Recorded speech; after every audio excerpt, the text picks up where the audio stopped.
I was asked by Ian Munro if I'd write him a long piece, and I had the idea of writing a long piece made up of lots of short pieces, and not just lots of short pieces, but lots of short pieces of exactly the same length.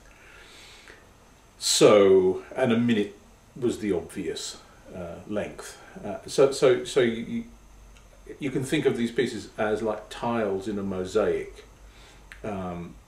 Each tile is exactly the same size, but you could paint different things on the different tiles. Some of them might be completely white, some of them might have intricate designs on them, and you put them all together next to each other and they make up a bigger picture. And it's like that with the 60 pieces, the 61 minutes in the Waltz Book.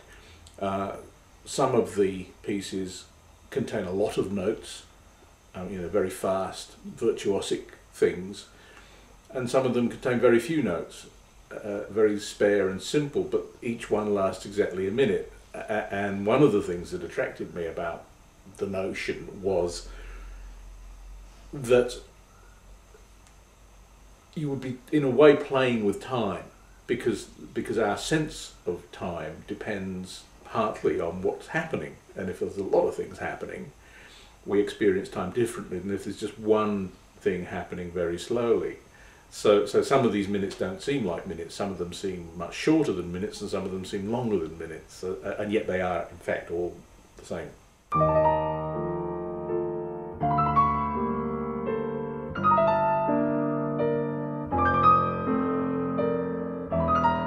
I thought there had to be something that each of these pieces had in common, and making them all into waltzes, or perhaps I should say waltz-related pieces, was the way to do it. Some of them are real waltzes, some of them you really could dance to if you wanted. Some of them are more like pieces about waltzes, but then so are some of Chopin's.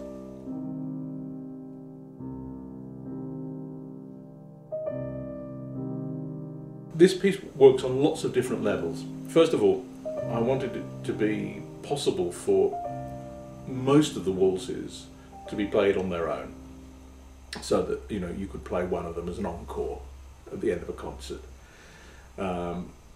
for example. Then I also wanted it to be possible for a player to make a little group of waltzes, to select their favourite 6 or 20 or whatever, and make their own kind of concert piece. Then the big level, of course, is where you play from number 1 to number 60, going right through, and they all had to work. That was my idea.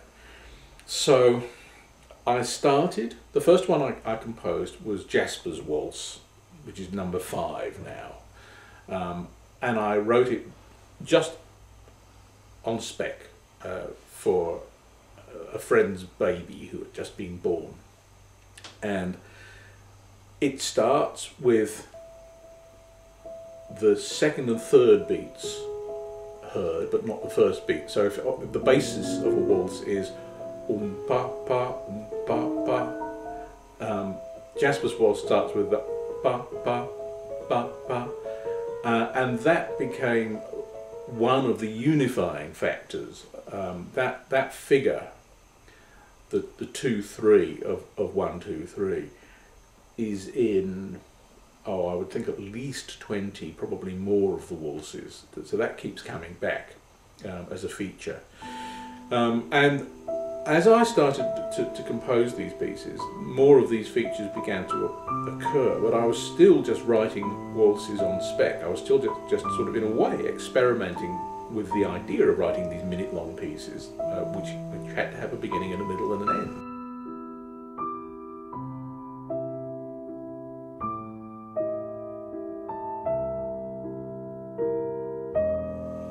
And then came the point where I thought, right, now I've got maybe 18, I think, of these waltzes. If I just keep writing waltzes, they're not going to fit together in the end.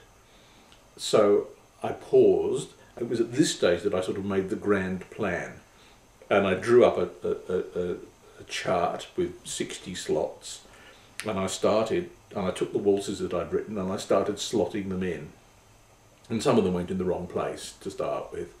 But once you've put 18 little pieces of the mosaic into place, you've got the beginning of a structure there. You've got, for instance, this place where there's a really loud one, and this place where there's a really slow, quiet one, and that gives you a sense of the overall shape, and you can then decide whether you're going to put another quiet, slow one next to the quiet, slow one you've got, or whether that's where the piece turns a corner and something completely new happens.